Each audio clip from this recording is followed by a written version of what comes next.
Thanks for your support as a channel member, Harold Rotmo. Jamal Hector Ingram's been released by Yeovil, but we don't have any money in our wage budget to sign him. What on earth am I supposed to do?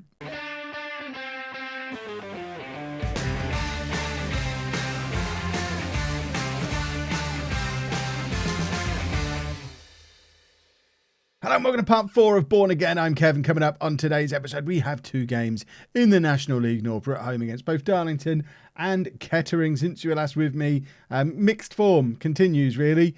We win more often than we lose, but we just don't seem to draw ever. We drew back against Kings Lynn back in October and then a couple of the early games, but recently it's either been win or lose. And when we win, we look pretty good.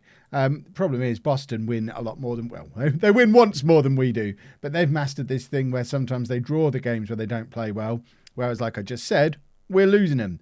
So we're 7 points behind Boston. Remember, the goal for the season as far as our board is concerned is get into the playoffs, and we are looking good for that. The only problem is one of the other goals is work within the wage budget, and we are nowhere near it. And I thought I'm an idiot, basically. Billy Brown, I've just tried to cancel his loan. We're paying him £400 a week to be here on loan.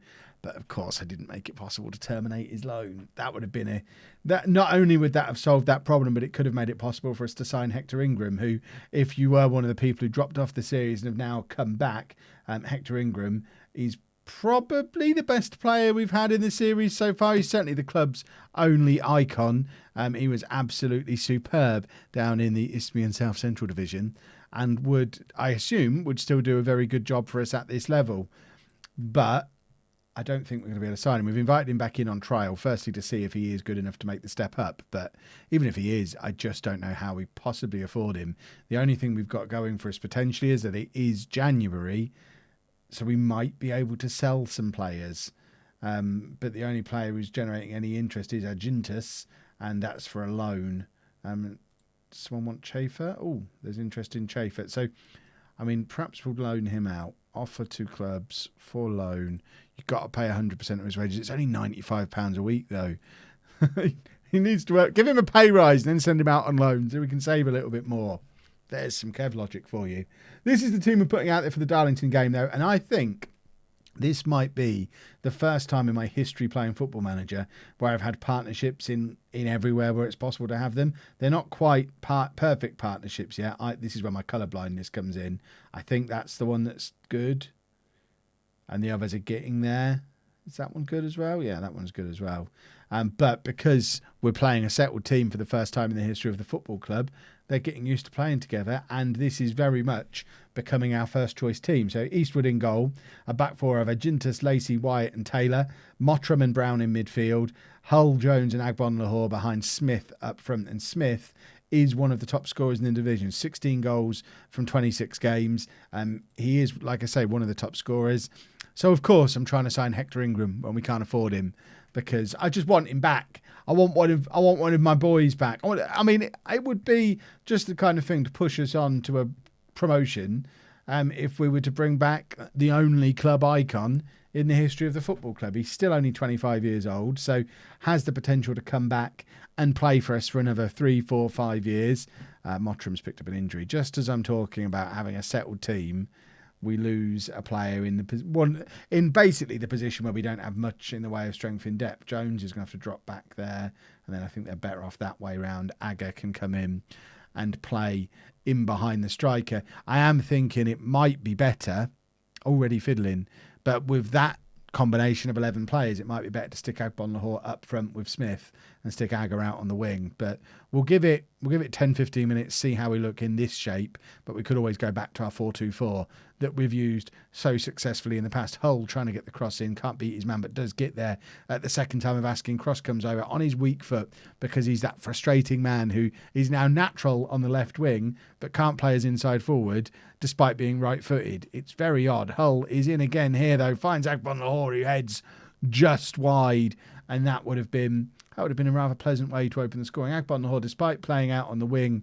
throughout most of his Bourne career so far, has been weighing in with probably more than his fair share of goals from out on the wing. Agbonlahor beats his man again here, using his pace. I'm not sure what he's trying to do there. I'm hoping that's taken a deflection off of one of the Darlington players. Otherwise, weirdest cross in the history of the world.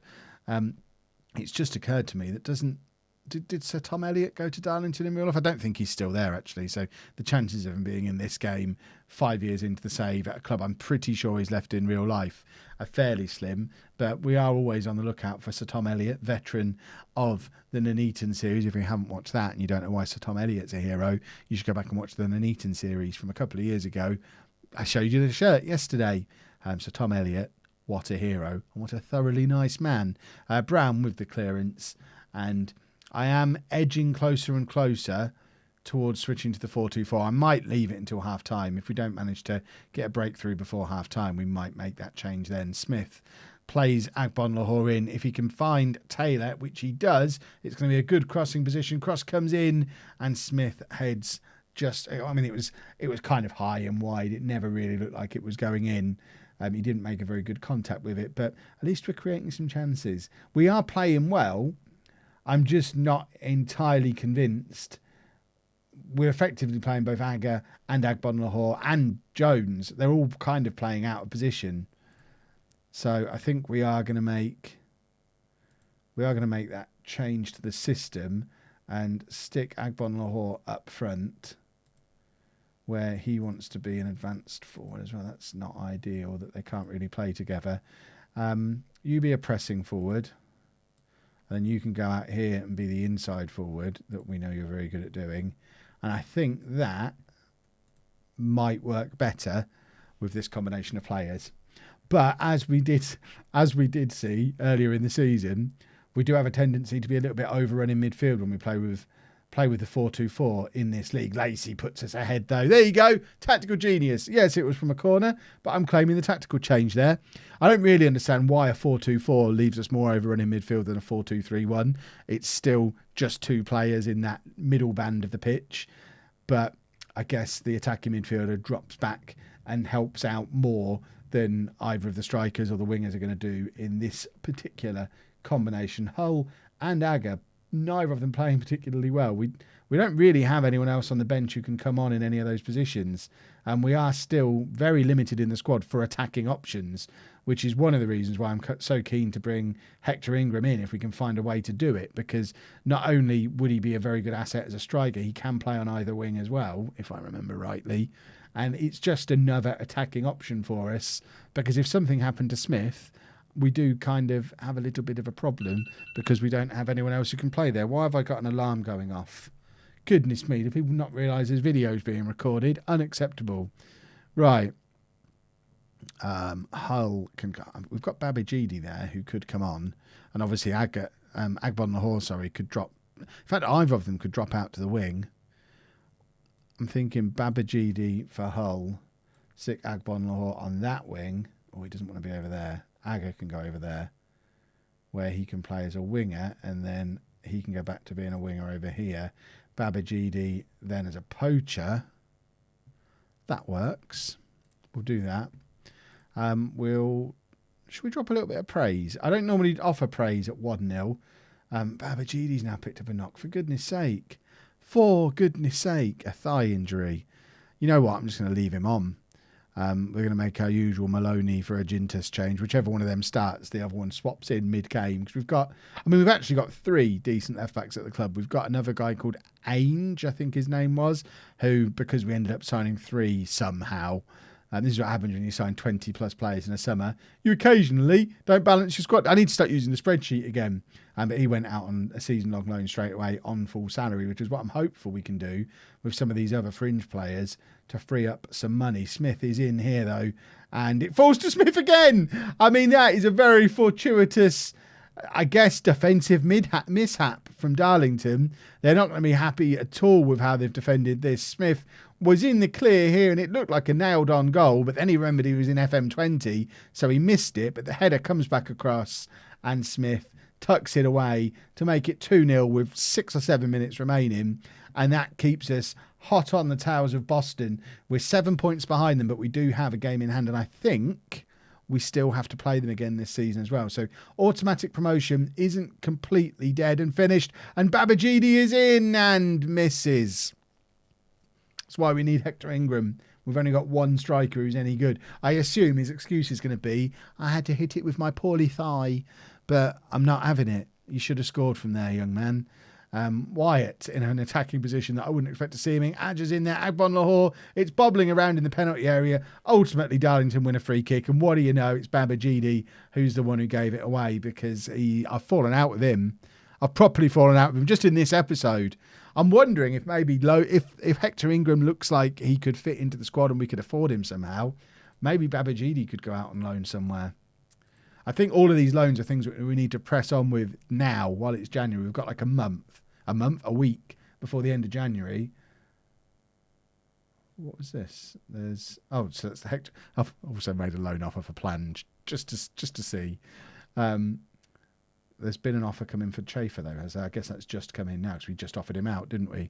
Interesting. Right, we'll definitely accept that. That's £95 on the books. Babajide's now going to be too injured to loan out. And that's a problem with Mottram as well, because he's been a really important player. That didn't really go to plan, that whole 10-minute spell of my life. Well, scrap that entire plan. Doesn't want to come back. I remember that when he's knocking on the door, asking for a job in a season or two's time. Kev doesn't forget. In other news, there's a plane going over. That's what you can hear. And I've just realised we're playing Boston, the game after the Kettering game. So I'm going to do Kettering offline and then show you the Boston one, because it's got, obviously, promotion connotations. So we'll just do a quick little bit of time travel. Well, goodness me, did we make hard work of the Kettering game. Ended up drawing 2-2 with a late equaliser from Chafer, who I was just a few minutes ago trying to get rid of. We were really poor in that game. Their 2 goals were both from penalties, though, to be fair. So I'm going to blame the people who gave the penalties away. We are having to make a couple of changes for the Boston game, though. Mainly, Lacey is now suspended, so he drops down to the bench. Obviously, Mottram and Babajide both still injured as well. Chafer himself picked up a knock and is also not fully fit. The team's falling apart, so we've got O'Connor and Wyatt together at the back. It's Brown and Lott in midfield. And other than that, I think that's the same side that played in the last game that you watched when we played well. Apparently, this lot only want to play well for you. So hopefully they'll do it again now against Boston, especially with the Kettering result that we've just had. This game against Boston becomes even more important, because if we do anything other than win, really, we're giving them a very large lead at the top of the table. The game against Kettering, which we played on Thursday evening, was our game in hand. So we're now 6 points behind with no games in hand. If we win them, obviously we're down to a 3-point gap with, I think, this is a 22 team league. So what's that? 42 games. So we'll have like 13 games left to make up 3 points. That's easy. 9 points if we lose. Less easy, and we're looking pretty good for a top 2 finish. There's a big gap behind us to the chasing pack that goes from Stalybridge all the way down really to Southport, or even Nuneaton, I guess. There's a lot of teams that could make it into those playoffs yet, but we're looking pretty good for them. But if we want that automatic promotion, we do need to win this game, or hope that Boston just completely derail, which is not unheard of at this level. Because obviously a lot of the time teams will be heavily reliant on 1 or 2 key players, and if they were to sell them while the January transfer window is still on, or pick up an injury to one of them, then that can be enough to completely ruin a team. Like if we were to lose Smith or Hull or Mottram, which we have for like a month, these are all really, really important players for us, and that would lead to a drop-off in form for us, and hopefully Boston are going to be in a similar situation, and we just want the wheels to fall off. We want to sneak into the top of the league. I don't know what the people of Bourne would do if they didn't finish in first place in a league table. It's something that during the Chapman era, they've never experienced anything other than being top of the league. So it's all a little bit weird being second. Agbon Lahore plays it into Smith. It falls back to Agbon Lahore again, who was awful against Kettering, and looks like he's continuing in a similar vein today, because that was a good opportunity that he really needed to make a little bit more of. And he would get an immediate corner from Boston at the other end, which luckily the header goes high and wide. Agintas now taking the throw, finds Brown, who in turn finds Jones, who's back in the team having missed the Kettering game. Taylor crosses to Smith. I don't know how much Jaden Smith knows about this, but it's a glancing header that ends up over the goalkeeper and into the back of the net. We'll have a look from the other angle to see if he even knew it was hitting him. I mean, it could have been a really, really good header. Taylor with the cross. And yeah, to be fair, he's done that on purpose. He scored a goal on purpose. That's got to be cheating. It's 1-0 to Bourne, and that is massive. The ball's bubbling around in the area. It was an excellent corner. For some reason, Boston let bounce inside the 6-yard box, but we didn't have anyone there to capitalise on it. I think the nearest man, once again, was Agbon Lahore, which is never not going to be frustrating. Jones playing it over the top to Hull. We've got both Smith and Agbon Lahore in the middle waiting for the cross. Agbon Lahore is there this time and grabs his 8th goal of the season, courtesy of a lovely little flick on from Smith, who is really showing his aerial prowess today. Jones sprayed it out wide to Hull. This is definitely our front four. When this four are together, they're very, very good. Hull crosses in, Smith flicks on, Agbon Lahore is there at the far post, and on 16 minutes, it's Bourne 2, Boston 0 in the big Lincolnshire derby. Agintas heads it in, crosses it into Smith, and then tries again. This time finds Taylor. We've again got players queued up in the middle. Jones is one of them, and it's just over. And we have been all over Boston for the first 15, 20 minutes of this game. And it goes all the way back to Eastwood for a goal kick. Wyatt plays it forward to Lott, who's getting a little run in the team with Mottram being injured. Brown over the top for Smith to chase. If Smith scores here, it's all over. It is not. It is not all over. But it would be nice to grab a third while we're playing so well, because Boston are top of the league. You can't expect them to be this poor throughout the rest of the match. They're going to wake up at some point, probably in the second half after their manager tears a few strips off of them. But it's not just that we've had a couple of fortuitous finishes. If you look at those stats, we are ahead for everything. Boston are in here, but Eastwood makes the save. We've had 4 clear-cut chances to their 2 now. 1 half chance each. We've had more possession and they've had more corners, but we've had far more fouls. And what's more important, but we're ahead on pass completion. We're ahead for headers one. Okay, they've tackled better than we have. Average rating, we're ahead. We have been the better team. That first half, second half thing is still on there. That I don't even know if that was in this series I put this on, but I probably need to take that off because I don't want to lengthen my box. I have enough trouble over this side of the screen with the league table not fitting under the match stats properly, and constantly between every video that I do resetting. So even if I fix it, it still ends up looking stupid for the next video. I think it is fixed at the moment, but I'm not going to mess around on this side. This side of the screen is fairly settled. We don't need to mess with it. Look, I've messed with it now, and you watch. You watch. From now on, I'm going to have no end of trouble over here, like I have trouble over here. Hull has a shot. It goes just over. I think their keeper probably had it covered anyway, but it was a decent effort. And I've just noticed just how good our goal difference is, along with Boston's compared to everybody else. It is very clear that there are 2 teams in this league who are quite a bit better than everybody else. So if there's any justice in the world, we'll both get promoted. One of us winning the league and the other one winning the playoffs. But obviously, we know from bitter experience that that's not quite how the playoffs usually work.